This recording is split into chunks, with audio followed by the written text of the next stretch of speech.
తెలంగాణ సర్కారు సంచలన నిర్ణయం దిశగా అడుగులు వేస్తున్నట్లు తెలుస్తుంది. దేశంలోనే అత్యంత కఠినమైన ప్లాన్ అమలు చేసేందుకు సిద్ధమవుతుంది. ముఖ్యంగా రూల్స్ అతిక్రమించే హైదరాబాద్ వాహనదారులకు చుక్కలు కనపడేలా చేయబోతుంది. ఇంతకు తెలంగాణ సర్కారు తీసుకోబోయే ఆ కఠిన నిర్ణయం ఏంటి ఇప్పుడు తెలుసుకుందాం. తెలంగాణలో రోజు ఎక్కడో ఓ దగ్గర భారీ రోడ్డు ప్రమాదాలు జరుగుతూ ఎంతోమంది ప్రాణాలు కూడా వదిలేస్తున్నారు. ముఖ్యంగా హైదరాబాద్లో చుట్టుపక్కల ఎక్కువగా కనిపిస్తున్నాయి. ఈ ప్రమాదాలకు కారణం అతివేగమో, నిర్లక్ష్యమో, నిబంధనలను పాటించకపోవటమో. కారణం ఏదైనా ఎంతోమంది ప్రాణాలు కోల్పోతున్నారు.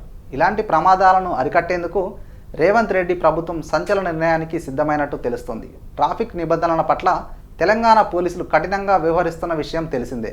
నిబంధనలు ఉల్లంఘించిన వారికి భారీగా జరిమానాలు వేయటమే కాకుండా తరచూ పట్టుబడే వారికి జైలు శిక్షతో పాటు లైసెన్స్ కూడా రద్దు చేసేలా కఠిన చర్యలు అమలు చేస్తున్నారు.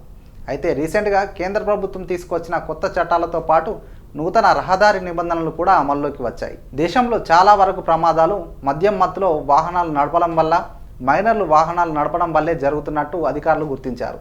అయితే గతంలోనే మైనర్లకు వాహనాలు ఇవ్వడం వల్ల ఏదైనా ప్రమాదం జరిగితే పెద్దలకు శిక్షలు పడేలా అధికారులు చర్యలు తీసుకుంటున్నారు. కాగా ఇప్పుడు మైనర్లు వాహనం నడుపుతూ పట్టుబడితే ఏకంగా 25,000 రూపాయలు జరిమానాతో పాటు 25 ఏళ్ల వయసు వచ్చే వరకు లైసెన్స్ పొందకుండా ఆంక్షలు విధించనున్నారు. అతివేగంగా, నిర్లక్ష్యంగా, పరిమితికి మించిన ప్రయాణికులతో వాహనం నడిపినా, ద్విచక్ర వాహనదారులు హెల్మెట్ ధరించకపోయినా 2,000 వరకు జరిమానా విధించనున్నట్టు తెలుస్తోంది. ఈ క్రమంలోనే తెలంగాణలోనూ ట్రాఫిక్ నిబంధనలను రేవంత్ రెడ్డి సర్కార్ మరింత కఠినతరం చేయాలని యోచిస్తున్నట్టు తెలుస్తోంది. వాహనదారులు ట్రాఫిక్ నిబంధనలను పాటించకపోతే కేంద్రం తెచ్చిన కొత్త చట్టాల ప్రకారం కఠిన చర్యలు తీసుకుంటామని ట్రాఫిక్ పోలీసులు హెచ్చరిస్తున్నారు. ఈ మేరకు కొత్త ట్రాఫిక్ రూల్స్ కూడా సిద్ధంగా చేసినట్టు వార్తలు వైరల్ అవుతున్నాయి. వీటి ప్రకారం జరిమానాలను భారీగా పెంచినట్టు తెలుస్తుంది. ప్రస్తుతం ఉన్న జరిమానాలను ఏకంగా 5 రెట్లకు పైగానే వసూలు చేస్తున్నట్లు వార్తలు వైరల్ అవుతున్నాయి.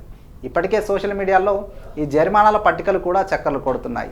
ఈ లిస్ట్ చూస్తుంటే ప్రిన్స్ మహేష్ బాబు నటించిన భరత్ అనే నేను సినిమాలో సీన్ తెలంగాణలోనూ రిపీట్ అవ్వబోతుందా అనిపిస్తోంది. చూడాలి మరి నిజంగానే రేవంత్ రెడ్డి సర్కార్ ఇలాంటి నిర్ణయం తీసుకుంటుందో లేదో అనేది.